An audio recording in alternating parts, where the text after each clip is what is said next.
minta sama Allah kalau kita berdoa, ya Allah saya pengen sholat saya ini khusyuk, ya Allah saya pengen sholat saya itu nikmat, ya Allah kasih saya kenikmatan dalam ibadah, ya Allah kasih saya kenikmatan dalam ibadah biar saya kalau ibadah enak, ibadah gak buru-buru, kalau saya ibadah tuh betah, ibadahnya gak mikirin orang ini segala macam. Minta kepada Allah, pengen mendapatkan kenikmatan dalam ibadah kepada Allah Subhanahu wa taala.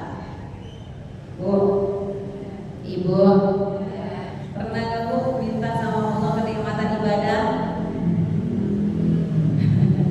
Kenikmatan apa yang diminta? Kenikmatan banyak rezeki, gitu ya.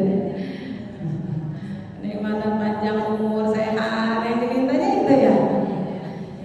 Minta kenikmatan dalam ibadah Bu, biar ibadah itu nikmat, biar sholatnya nikmat, sholatnya gak kepikiran segala macam masalah urusan, sholatnya gak kepikiran ini itu segala, sholatnya udah tenang, gak buru-buru. Minta kepada Allah, ya Bu ya.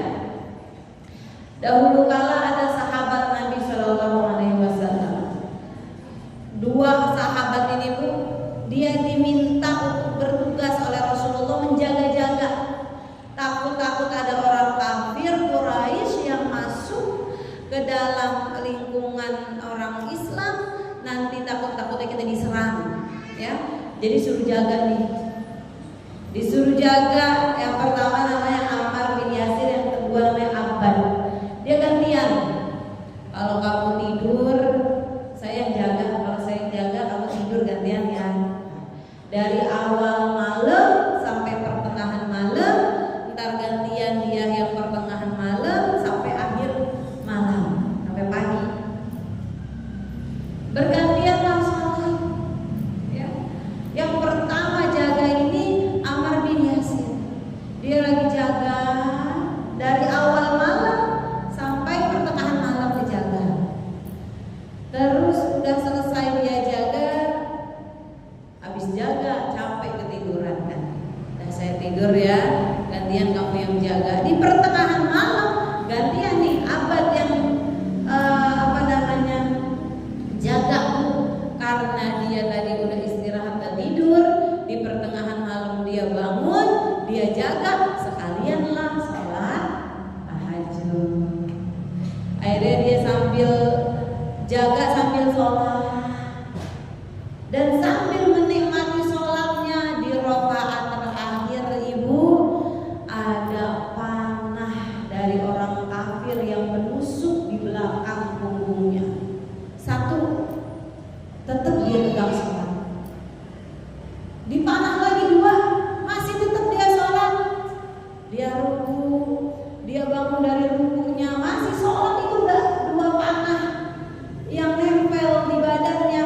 Di akhirnya orang kafir itu panah lagi sampai 9 panah yang menusuk di badannya. Tapi sholatnya diterusin, enggak dibatalin sama sekali, diterusin sama dia Bu. Sampai ketika dia akhir assalamualaikum warahmatullah, assalamualaikum warahmatullah, jatuhlah dia meninggal dunia dalam keadaan udah selesai sholatnya. Masya Allah.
Ngaji sih kalau bukan buat ibadah, ya. Jadi ibadahnya dinikmati, ngaji dinikmatin, sholatnya dinikmatin, puasanya dinikmatin. Jangan repot lagi sama yang lain. Saya dulu udah repot